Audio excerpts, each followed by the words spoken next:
মজলুমের গলায় ফাঁসির রশি লেগেছে। আমাদের ক্রোধ হয়েছে সেসব শিক্ষকদের প্রতি, যেসব শিক্ষকদের ক্লাসরুমের পরিবর্তে যেসব শিক্ষকরা প্রহসনের শান্তি সমাবেশে গিয়ে এই ফেসিবাদের পক্ষে সমর্থন উৎপাদন করেছে। পিছন থেকে সরতে বলেন। আমাদের ক্রোধ হয়েছে সেসব আমাদের প্রতি, যেসব আমলারা এই ফেসিবাদকে টিকিয়ে রাখতে ভ্যানগার্ড হিসেবে কাজ করেছে।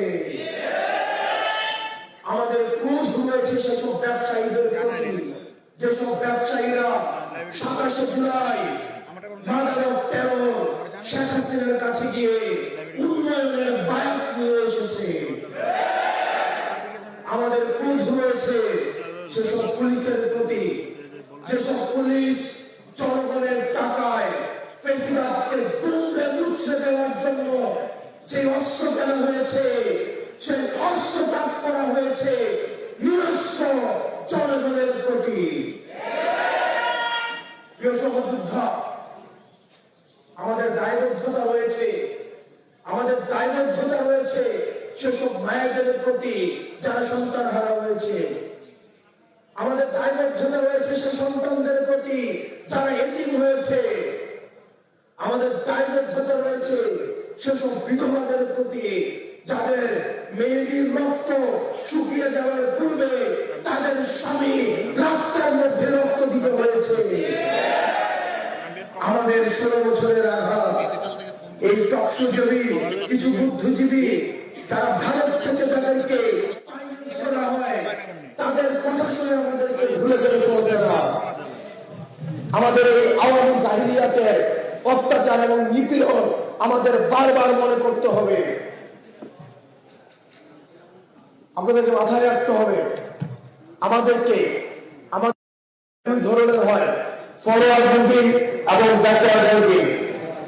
আমরা বর্তমানে আমরা যদি বর্তমান সময়টাকে কাজে না লাগাতে পারি তাহলে ভবিষ্যতের কাঠগড়ায় আমরা ওই ধরনের অপরাধী হিসেবে বিবেচিত হব যারা আজকে বর্তমানের কাঠগড়ায় যেভাবে আমরা অতীতকে আমরা অপরাধ হিসাবে বিবেচনা করছি।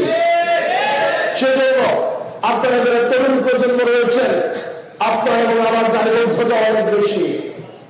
আজকে 2024 এই কারণে ঘটেছে কারণ যারা আমাদেরকে নেতৃত্ব দেওয়ার কথা ছিল, যেসব অভিভাবক রাজনৈতিক দূরদৃষ্টি সম্পন্ন যারা আমাদেরকে ভ্যানগার্ডের আমাদের পরবর্তী ভবিষ্যৎটা মসৃণ করার কথা ছিল, তারা ব্যর্থ হয়েছে বিদায় আজকে 24-এ তরুণ প্রজন্ম গুলির সামনে দাঁড়াতে হয়েছে।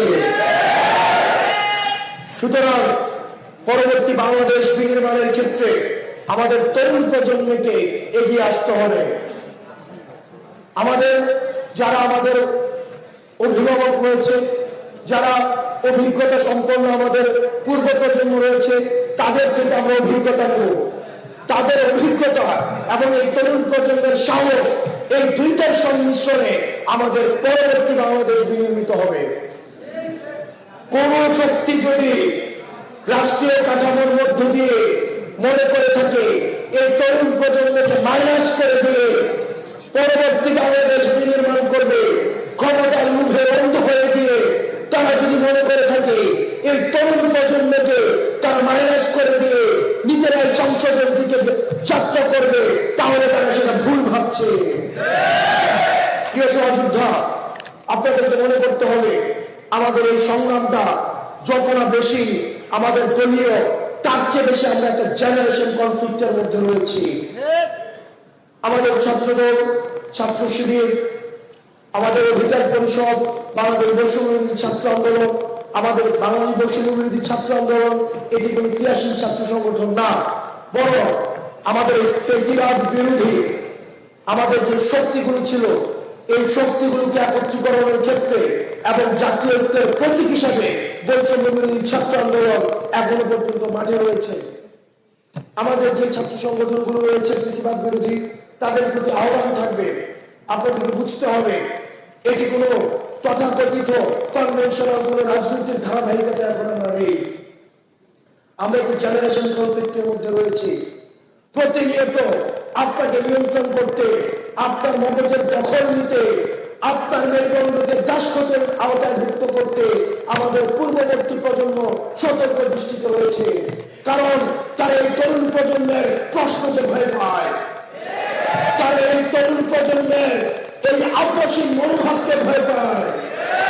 সুতরাং আমরা যদি ঐক্যবদ্ধ না থাকতে পারি, তাহলে আমাদের এই পূর্ববর্তী প্রজন্ম যারা আমাদের এই ফেসিবাদের এই শাসন কাঠামোর মধ্যে আমাদেরকে শিকল বন্দী করে রেখেছিল, তারা এখন আপনার মগজের দখল নিতে ব্যস্ত, তারা আপনার স্বাধীন চিন্তার দখল নিতে ব্যস্ত, তারা আপনার মেরুদণ্ডকে বিক্রি করে দিয়ে আবার আপনাকে দাসত্বের আওতাভুক্ত করতে ব্যস্ত।